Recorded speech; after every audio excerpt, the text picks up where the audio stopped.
네, 안녕하세요. 일요신문의 시민스 기자입니다. 오늘은 좀 암울한 이야기, 한국 영화계의 위기.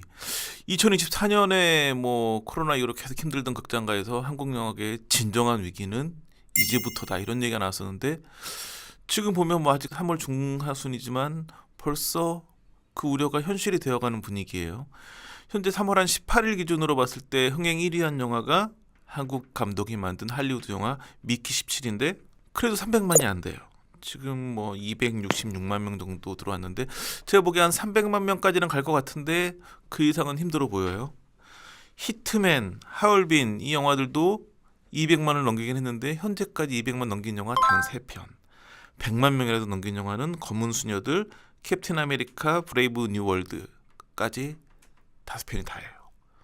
그러면 불황이라고 그렇게 힘들었다던 2024년 3월 18일 기준으로 보면 그때 파묘가 841만 명을 동원하면서 1000만 명을 향해 질주 중이었고 윙카도 341만 명이 들어왔었고 이 외에도 시민 덕키, 외계인 2부, 위시, 건국전쟁, 듄 파트 2 이런 영화들이 100만 명 이상을 찍었었고 그 전에 그 연말에 개봉했던 노량 죽음의 바다랑 서울의 봄도 100만 명을 넘기면서 100만 명을 넘긴 영화는 모두 9편이었어요. 올해 5편이니까 시장이 지난해의 한 절반 정도로 줄었다고 볼 수 있고 지난해에는 벌써 1000만 영화가 나오려고 하는 찰나였는데 지금은 300만을 넘긴 영화도 없는 상황이죠. 왜 지난해에 계속 위기의 시작이라는 얘기가 나왔냐면 2000년부터 계속 그 위기가 이어지면서 극장이 제대로 돌아가지 않으면서 대작 영화를 만들어 놓고 개봉을 못했어요. 그런 영화들이 쌓였다가 개봉을 막 동시에 하다가 다 흥행에 참패라고 그러면서 이 영화 극장 개봉해서 수익이 안 나오니까 기본적으로 영화를 제작하는데 돈을 대가지고 수익을 남기려고 하는 투자자들이 발을 빼기 시작했죠. 투자 시장에 얼어붙으면 돈이 없으니까 영화 제작 편수도 줄어들고 관객을 유인할 만한 대작 영화도 많이 줄어들고 그러면서 점점 영화 시장이 더 힘들어지겠죠. 그런 우려가 현실이 되고 있는 상황인데 아직 3월 18일이니까 벌써부터 2025년 얘기를 얘기하는 게 너무 예단 같아 보이기도 하지만 이후에도 되게 암울해요. 그나마 코로나 이후로 한국 극장가를 지켜온 굳건한 아주 가장 믿음직한 친구가 있었어요. 누굴까요? 마석도 영사죠. 범죄도시 2, 3, 4가 꾸준히 1000만을 넘겼는데 2025년도에는 마석도 영사가 쉽니다.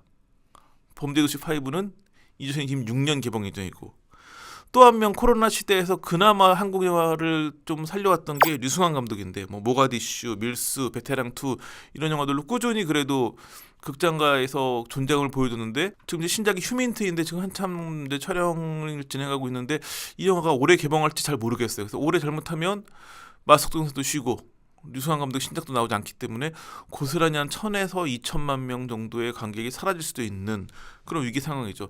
이런 걸 제외하고도 지금쯤 되면 그 여름 성수기에 개봉할 만한 텐트폴 영화가 손꼽히고 겨울도 손꼽히고 해야 되는데 투자가 얼어붙으면서 뭔가 그런 대작 영화가 올해 거의 보이지 않는 상황이에요. 그렇기 때문에 지금의 이런 우려스러운 분위기가 연말까지 계속 이어질 거라는 관측이 많고 그러면 투자는 더 얼어붙으면서 더 어려워지겠죠. 부동산 시장에서도 부동산 시장이 침체기를 겪으면 가장 많이 나오는 단어가 뭘까요? 딱 부동산 경기 침체를 대변하는 단어가 하나 있어요. 똘똘한 한 채. 영화도 마찬가지로 한두 편의 영화는 1000만을 찍어요. 될 영화는 잘 돼요. 근데 그 외에는 다 망해버리는 한국 영화 시장이 잘 되려면 500만 명 이상의 대박 영화보다는 300에서 500만 명 정도가 들어주는 중박 영화가 많아야 되는데 지금 중박 영화는 거의 없다고 봐야 되는 상황이죠. 2024년도에 보면 파묘와 범죄도시 4가 1000만을 넘겼고 베테랑 2도 700만 명을 넘기긴 했고 또 외화 중에는 인사이드 아웃 2도 900만 명을 넘겼는데 소위 말하는 중박 영화는 파일럿과 소방관 2편뿐이에요. 그러니까 오히려 이 대박 영화보다 중박 영화가 더 적은 상황인 거죠. 이런 상황이 되니까 투자하면 어느 정도 크게 성공 못 거둬도 그나마 좀 회수가 가능한 투자금 회수가 가능한 중박 영화가 사라지니까 영화 투자 시장에 다 얼어붙는 거죠. 이게 보면 코로나가 오기 전 2019년에만 해도 1000만 영화가 무려 5편이었어요. 이 가운데 3편이 한국 영화였고 500만 명 넘는 영화도 5편. 그러니까 대박 영화가 총 10편이나 됐죠.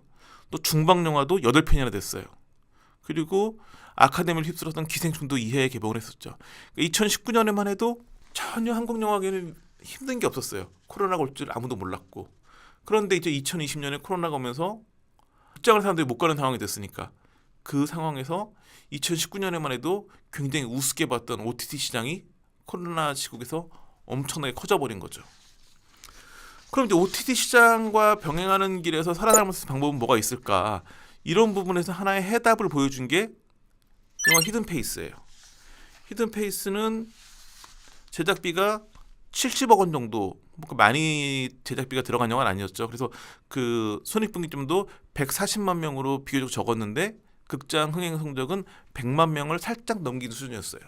그렇지만 히든페이스는 VOD 시장이랑 OTT 시장에서 솔찬히 대박이 났죠. 그렇기 때문에 뭐 손익분기점은 충분히 넘겼을 것 같고, 제작비는 줄이고 대신 이제 노출이 화제가 되면서 크게 흥행에 성공한 영화가 됐는데, 예전에 뭐 비디오 대여 시장이 있던 시절부터 쭉 보면 노출이 많은 영화는 극장 흥행보다는 이 비디오를 빌려보든지 VOD로 본다든지 뭐 이런 방식이 더 흥행이 많이 됐었죠. 아무래도 뭐 노출 많은 영화를 극장에서 보기 좀 민망한데 혼자는 보고 싶은 이런 심리가 작동한 게 아닌가 싶은데, 이런 측면에서 이게 영화가 불황이 되면 이제 노출이 많은 영화가 많이 개봉을 하곤 했었는데, 지금은 그런 것도 쉽지가 않다는 게 영화계 전반적인 이야기예요. 왜 쉽지 않을까요? 여배우 캐스팅이 쉽지가 않아요. 기본적으로 좀 유명세가 있는 여배우들이 노출을 많이 꺼리기 때문에. 방법은 뭐 어마어마한 출연료를 주면 되겠지만, 이런 부분은 제작비는 줄이고 노출이나 이런 화제성을 키운다라는 방향과 맞지가 않죠. 그리고 얘기 들어오면 그 출연료를 아무리 많이 줘도 작품성 때문에 내지는 그게 흐름상 아주 필수적 불가결한 노출이라는 어떤 이런 정당성이 부여된다고 해도 여배우들이 잘 응하지 않는다고 그러더라고요. 그러면 그럼에도 불구하고 히든페이스는 크게 성공을 했잖아요. 히든페이스는 왜 성공했느냐? 영화계에서는 아주 이례적이고 행운이 따른 상황이라고 설명을 하더라고요. 그 히든페이스 같은 경우에는 김대우 감독이 연출했는데, 김대우 감독은 뭐 방자전, 인간 중독 이렇게 노출이 가미되어 있지만 자신만의 색깔이 분명한 작품색을 가지고 있는 감독이 만든 영화예요. 충분한 작품색이 있는 감독이기 때문에 아무래도 배우들이 좀 출연하는데 부담이 없겠죠. 그렇지만 김대우 감독마저도 방자전에서는 조효정이라는 여배우의 이미지 변신을 시키면서 크게 성공을 거뒀는데, 그 다음에 여전히 유명세 있는 여배우 캐스팅이 쉽지 않았어요. 인간 중독에는 임지연이 출연했는데 그 당시 임지연은 신인이었죠. 지금은 뭐 연진이 돌풍을 일으키면서 굉장히 유명 스타가 됐지만 인간 중독 개봉할 때만 해도 신인 여배우였어요. 히든페이스를 제작 준비하면서도 캐스팅이 쉽지 않았고, 이번에도 신인 배우인 박지연을 캐스팅했죠. 그런데 임지연은 개봉할 때까지도 신인이었던 거와 달리 박지연은 영화를 촬영한 다음에 후반 작업을 하는 사이에 A급 스타로 성장을 한 거예요. 그러니까 찍을 때는 신인이었는데 개봉할 때는 스타급이 돼 있기 때문에 굉장히 그 효과를 크게 누렸죠. 그렇다면 김대우 감독에게 가능했던 흥행이라면 김대우 감독이 차기작을 만들 때는 좀 여배우 캐스팅이 쉬울까요?